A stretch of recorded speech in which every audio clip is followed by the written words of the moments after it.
Okay, let's start first of all with the American League Championship Series on a Monday night. Astros Rangers, old school managers. It's been an entertaining series. Home runs, great defensive plays, beanballs, bench clearing, brawl incidents, and an unbelievable amount of action. Max Scherzer will start with Texas, but knowing the history of Bruce Bochy, if Scherzer is not what Scherzer used to be, they'll go get him in the second inning if he gets guys on base and gives up runs. Bochy let him go 4 innings in the first start coming off the DL. He wound up giving up 5 runs along the way. We'll find out. The emergence of the next superstar personality. I've been so impressed with Adolis Garcia, the player, and how he carries himself on the field and the fire he brings with a glove in his hand and what he does at home plate. I was a little surprised at the bench clearing incident after the 3-run home run in the game on Friday night.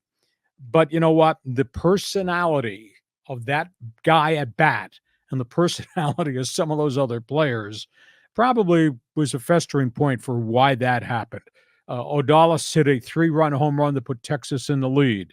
Next at bat, he got plunked with a 97-mile-an-hour fastball up on the shoulder. I thought the pitch got away from the Astros reliever.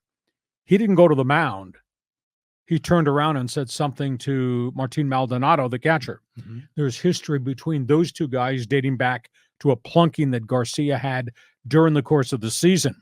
And there was another incident where Garcia had hit a home run coming down third base, and Maldonado was standing on home plate and wouldn't move to let him touch home plate. Really? So there was history there. And then obviously when he got plunked, they started yapping at each other. Now, we'll say this about Garcia. He did launch a 3-run mammoth home run. He stood at the plate and watched that ball go. And then he just took a couple of steps walking. And then he spiked the bat on the baselines. Yeah. And then he started to run. And then he ran around the bases, and then he got to home plate. And because the game was in Houston, he jumped on the plate and stomped on it. Yeah. So Garcia kind of threw a little bit of gasoline on the fire. But, boy, I like the persona of the player, and he's obviously a really good baseball player. I'm still waiting for the Astros batting order to explode because there's some guys that have not yet hit. And now we're sitting here, Game 7. Somebody's going to the Fall Classic. Somebody old school, Bochy or Johnny Lee Baker. It'll be fun. Your thoughts on what happened to Garcia, the catcher, the whole aura of what the Battle of the Lone Star State's been about? This has been a great series. And the fact that it's always been the visiting team that wins in this thing, which is kind of weird. But, you know, when Chapman hit that home run and slammed the bat down, I loved every minute of that. To me, this is like entertainment. It was a big moment in a big game, and he did it. He accomplished it. And, you know, we see guys celebrate all the time. Like in the NFL, they have a touchdown dance or a sack dance or whatever the heck it is.